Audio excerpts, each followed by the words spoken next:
इस दुनिया में जितने भी इस्लामी ममालिक हैं, सबकी ही सियासत हमेशा से शदीद मसाइल का शिकार रही है। इन मसाइल में बहुत से अजीम मुसलमान रहनुमा, जिनको अवाम में बहुत मकबूलियत हासिल थी और अवाम उनसे बेहद मोहब्बत करती थी, वो जान से हाथ धो बैठे। आज की इस वीडियो में आपको हम ऐसे 6 हुक्मरानों के बारे में बताएंगे जो कि इन मुसलमान ममालिक की बदनवानी सियासत के बायस अपनी जान से हाथ धो बैठे। नंबर 1, जुल्फ़िकार अली भुट्टो, पाकिस्तान। जुल्फ़िकार अली भुट्टो 5 जनवरी 1928 को लाड़काना में पैदा हुए थे। जुल्फ़िकार अली भुट्टो ने यूनिवर्सिटी ऑफ कैलिफोर्निया और यूनिवर्सिटी ऑफ ऑक्सफोर्ड से अपनी आला तालीम हासिल की। जुल्फ़िकार अली भुट्टो ने अपने सियासी सफर का आगाज सिकंदर मिर्जा की काबीना के एक रुकन से किया था। सरदार अयूब खान के फौजी दौर में जुल्फ़िकार अली भुट्टो को कई वजारतें तफवीज़ की गईं और वो 1958 से 1963 तक पाकिस्तान के वजीर खारजा मुकर्रर हुए थे। जुल्फ़िकार अली भुट्टो कश्मीर में जिब्राल्टर ऑपरेशन करने के हामी थे, जिसके नतीजे से 1965 में इंडिया से जंग हुई थी। जुल्फ़िकार अली भुट्टो पाकिस्तान पीपल्स पार्टी के बानी हैं और अपनी फांसी तक वो खुद ही इसके सरबराह भी रहे। पहले 1971 में उन्हें पाकिस्तान का चौथा सदर मुंतखब किया गया था और फिर 1973 में वो पाकिस्तान के 9वें वजीर आज़म भी बने थे। जुल्फ़िकार अली भुट्टो बांग्लादेश की अलहदगी के बाद कौम को बचाने और उसकी क़यादत करने की भरपूर कोशिशों की वजह से क़यादत का एक आइकन माने जाते हैं। जुल्फ़िकार अली भुट्टो की नेशनलाइजेशन मूवमेंट और सेकुलर बैनुल-अक़वामी एजेंडा को बहुत पसंद किया गया था। जुल्फ़िकार अली भुट्टो की हुकूमत ने 1973 में पाकिस्तान का जो कॉन्स्टिट्यूशनल रिफॉर्म तैयार किया था, वो आज भी मुल्क का आइन है। जुल्फ़िकार अली भुट्टो को 14 अप्रैल 1979 में हाई कोर्ट के हुक्म के बाद सरेआम फांसी पर लटकाया गया, जिसे आज तक बड़े पैमाने पर कानून का कत्ल करार दिया जाता है। जुल्फ़िकार अली भुट्टो को आज तक पाकिस्तान के अजीम रहनुमाओं में से एक माना जाता है और उनकी सियासी पार्टी पाकिस्तान के सबसे बड़े रहनुमाओं में से एक है। Number 2, Saddam Hussein, Iraq. Saddam Hussein किसानों का बेटा था और शुमाली इराक में तिकरीत नामी शहर के करीब एक गांव में पैदा हुआ था। ये इलाका मुल्क के गरीब तरीन इलाकों में से एक था और सद्दाम हुसैन खुद भी बहुत गुर्बत में पला बड़ा था। सद्दाम हुसैन के वालिद का इंतकाल कैंसर के बायस उसके पैदा होने से पहले ही हो गया था और इस वजह से उसे बहुत कम उम्र में उसके चचा के पास बगदाद रहने के लिए भेज दिया था। 1957 में सद्दाम हुसैन ने बास पार्टी में शमूलियत इख्तियार की और उसी साल में उसने अपने साथियों के साथ मिलकर इराकी वजीर आज़म अब्दुल करीम कासिम को कत्ल करने की नाकाम कोशिश में हिस्सा लिया और इसमें सद्दाम हुसैन जख्मी हो गया और फिर मिस्र फरार हो गया। सद्दाम हुसैन ने 1962 से 1963 तक कायरो यूनिवर्सिटी में तालीम हासिल की और 1963 में जब इराक में बास पार्टी की हुकूमत आई तो वो इराक वापस चला गया। इराक वापस जाने के बाद उसने बगदाद से कानून की आला तालीम हासिल की, मगर उसी साल बास पार्टी का तख्ता उलट दिया गया, जिसके नतीजे में सद्दाम हुसैन को जेल भेज दिया गया। काफी साल जेल में रहने के बाद वो फरार हो गया और बास पार्टी का सरबराह बन गया। 1968 की बगावत में सद्दाम हुसैन ने बहुत अहम किरदार अदा किया, जिसके जरिए बास पार्टी वापस इक़्तिदार में आई। सद्दाम हुसैन ने 1972 में तेल की सनत को नेशनलाइज करने की क़यादत का आगाज किया। सद्दाम हुसैन ने मिस्र को अरब दुनिया के रहनुमा के तौर पर तब्दील करने और पर्शियन गल्फ पर हुक्मरानी करने के मकसद के साथ सदारत संभाली थी। इसके अलावा सद्दाम हुसैन ने ईरान और कुवैत के साथ जंगें की, जिन दोनों में ही वो हार गया था। सद्दाम हुसैन ने एक जालिमाना आमरीयत कायम की और इराक के लोगों पर भी बहुत जुल्म किया। सद्दाम हुसैन की इन ही जालिमाना पॉलिसीज के नतीजे में 2003 में अमेरिका ने इराक पर कब्जा कर लिया और सद्दाम हुसैन की हुकूमत गिर गई। सद्दाम हुसैन बहुत अरसा छुपा रहा, लेकिन अमेरिकन फोर्सेस ने उसे ढूंढ निकाला, जिसके बाद 2006 में इराकी हाई ट्रिब्यूनल ने उसे इंसानियत के खिलाफ जुर्म में सजाए मौत सुना दी और दिसंबर 30, 2006 को सद्दाम हुसैन को सरेआम फांसी लटका दिया गया। Number 3, Amir Abbas Hoveyda, Iran. Amir Abbas Hoveyda की पैदाइश 18 फरवरी 1919 को तेहरान में हुई। आमिर अब्बास होवेदा ईरान की तारीख में सबसे ज्यादा तवील अरसे तक रहने वाले हुक्मरान थे।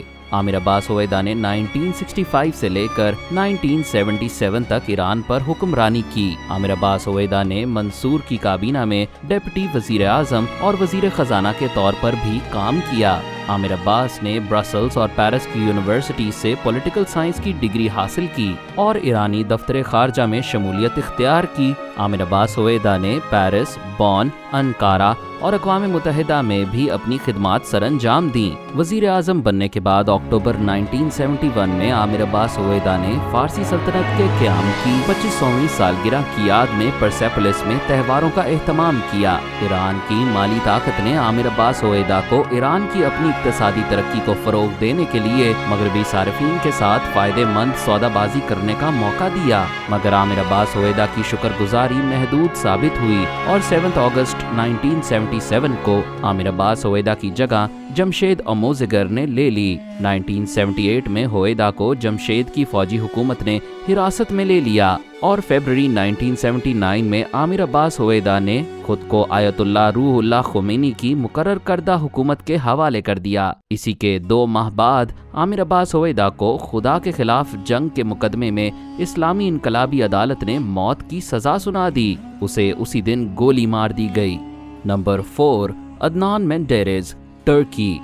عدنان مینڈیرز 1899 کو ترکی میں پیدا ہوئے تھے اور 1950 سے لے کر 1960 تک انہوں نے ترکی پر حکمرانی کی۔ عدنان مینڈیرز ایک امیر زمیندار کے بیٹے تھے اور انہوں نے ازمیر کے ایک امریکن کالج سے تعلیم حاصل کی اور پھر قانون کی اعلیٰ تعلیم انکارا سے حاصل کی۔ جب عدنان مینڈیرز بڑے ہوئے تو انہوں نے زیادہ تر جائیدادیں یا تو تقسیم کر دیں یا بیچ دیں، سوائے ایک فارم کے جس کو انہوں نے اپنے پاس ہی رکھا۔ 1930 میں عدنان مینڈیرز نے کمال اتا ترک پاشا کی ریپبلکن پیپلز پارٹی میں رکن کے طور پر پارلیمنٹ میں قدم رکھا۔ RPP اس وقت ترکی میں واحد قانونی جماعت تھی اور مضبوطی سے مغرب کی حامی تھی۔ RPP نے ماضی کی بہت سی سماجی اور ثقافتی روایات کو توڑ کر ایک سخت کنٹرول شدہ معیشت کو متعارف کرایا تھا۔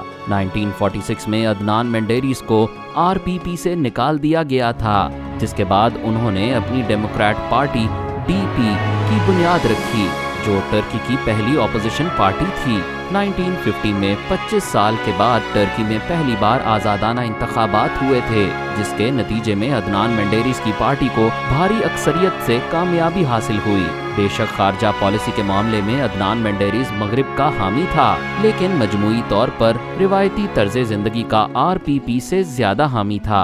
اقتدار میں آنے کے بعد عدنان مینڈیرز نے باقی مسلمان ممالک سے اچھے تعلقات قائم کرنے کی بھرپور کوششیں کی۔ ترکی کے کچلتے ہوئے معاشی مسائل کے باوجود عدنان مینڈیرز نے کسانوں میں اپنی مقبولیت کو برقرار رکھا تھا اور 1954 کے انتخابات میں دوبارہ سے بھاری اکثریت سے کامیابی حاصل کی۔ عدنان مینڈیرز تنقید کے معاملے میں برداشت بہت کم رکھتا تھا، جس کے نتیجے میں اس نے اپوزیشن کو خاموش کرنے کی کافی کوششیں کی، جیسے کہ سینسرشپ کا آغاز کیا، صحافیوں کو جیل میں ڈالنا شروع کر دیا اور مقامی انتخابات میں دھاندلی بھی کروائی۔ 27 مئی 1960 کو ایک فوجی بغاوت کے نتیجے سے عدنان مینڈیرز کی حکومت گرا دی گئی اور اس سمیت اس کی پارٹی کے رہنماؤں کو گرفتار کر لیا گیا۔ عدنان مینڈیرز کے خلاف جو مقدمہ درج کیا وہ 11 مہینے طویل تھا اور اس میں عدنان مینڈیرز کے خلاف کرپشن، بدعنوانی اور دیگر الزامات لگائے گئے اور اس کے نتیجے میں عدنان مینڈیرز کو سزائے موت سنا دی گئی اور پھانسی پر چڑھا دیا گیا۔ نمبر 5، محمد نجیب اللہ، افغانستان۔ محمد نجیب اللہ 6 اگست 1947 کو گردیز میں ایک پشتون فیملی میں پیدا ہوئے تھے۔ 1964 میں محمد نجیب اللہ نے کابل یونیورسٹی سے طب کی تعلیم حاصل کی اور 1975 میں انہوں نے اپنی ڈگری حاصل کی۔ محمد نجیب اللہ نے 1965 میں ہی People's Democratic Party of Afghanistan PDPA میں شمولیت اختیار کر لی تھی اور انہیں سیاسی سرگرمیوں کی وجہ سے 2 مرتبہ قید بھی کیا گیا تھا۔ 1978 میں PDPA نے ایک کامیاب بغاوت کی، مگر ایک دوسرے دھارے نے ان پر بالادستی حاصل کر لی۔ نجیب اللہ اس وقت سفیر نامزد تھے، مگر اس بغاوت کی سازش کی وجہ سے انہیں نکال دیا گیا تھا۔ نجیب اللہ مشرقی یورپ میں جلا وطنی میں چلے گئے جب تک USSR نے افغانستان میں مداخلت کی اور نجیب اللہ کی پارٹی کی حمایت کی۔ نجیب اللہ کو خفیہ پولیس کا سربراہ بنا دیا گیا اور وہ اپنی بے رحمی کی وجہ سے مشہور تھے۔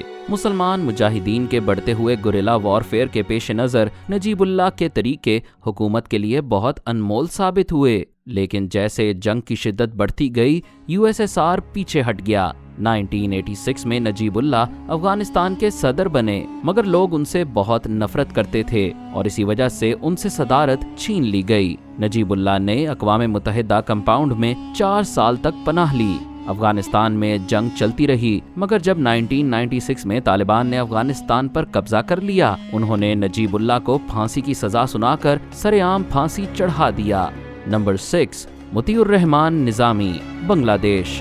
मुतीउर रहमान निज़ामी 31 मार्च 1943 को संथिया उपजिला में पैदा हुए। उन्होंने अपनी तालीम एक मदरसे से मुकम्मल की और 1967 में ढाका यूनिवर्सिटी से बैचलर्स की डिग्री हासिल की। मुतीउर रहमान निज़ामी 1960 की दहाई में जमात इस्लामी में शामिल हुए और उन्होंने तलबा तंजीम और इस्लामिक छात्रों शंगो की क़ियादत की। बांग्लादेश की आज़ादी के बाद पहले सदर शेख मुजीबुर रहमान ने मुतीउर रहमान निज़ामी पर पाबंदी लगा दी, क्योंकि उन्होंने जंग आज़ादी की मुखालफत की थी और उनके बहुत सारे अरकान ने तनाज़े के दौरान पाकिस्तान फौज के साथ ताउन किया था। इसके नतीजे में मुतीउर रहमान निज़ामी और उसके दीगर अरकान मुल्क छोड़कर चले गए। अगस्त 1975 में शेख मुजीबुर रहमान के फौजी अफसरों के हाथ कत्ल के बाद 1977 में ज़ियाउर रहमान एक बगावत के बाद सदर बन गए। उन्होंने मुतीउर रहमान निज़ामी और जमात इस्लामी के काफ़ी अरकान को वतन वापसी की इजाज़त दे दी।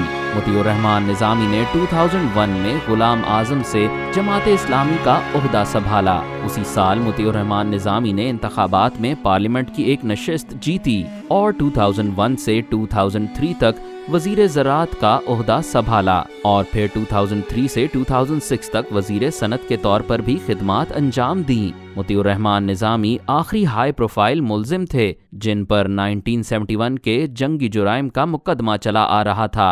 29 अक्टूबर 2014 को मुतीउर रहमान निज़ामी को 1971 की आज़ादी की जंग में पाकिस्तान की हिमायत करने के जुर्म में सजाए मौत सुना दी गई और 11 मई 2016 को ढाका सेंट्रल जेल में फांसी पर लटका दिया गया।